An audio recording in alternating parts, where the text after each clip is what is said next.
Ito ho ang isa naming magtitiba ng saging. Yan ho. At ako ho ay tamang video at tamang tulong lang din po sa paghakot ng saging mamaya.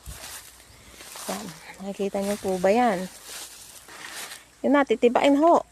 O, dahil magulang na at wala ng buhay na dahon. Puro patay na. Tuyot na. Ayun na, hinila na ho.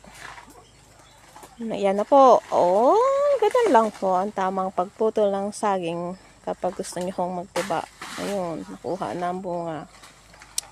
Ngayon, itutumbang ho ng tuluyan ang saging.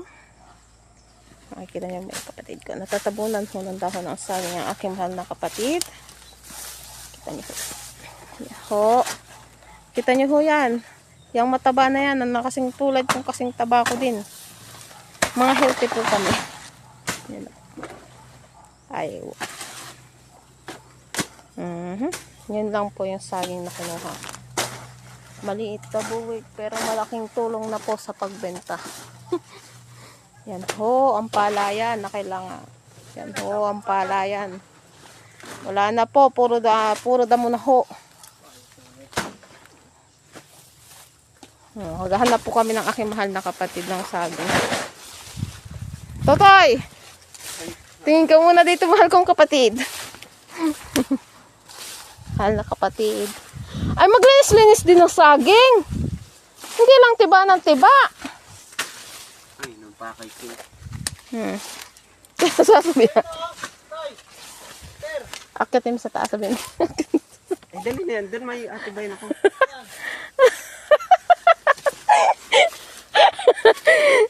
Ito ba yung nasabi ni mama? Ako, tiba na. Kamo, Diyos, may gilid kung meron pa. Hindi daw kami.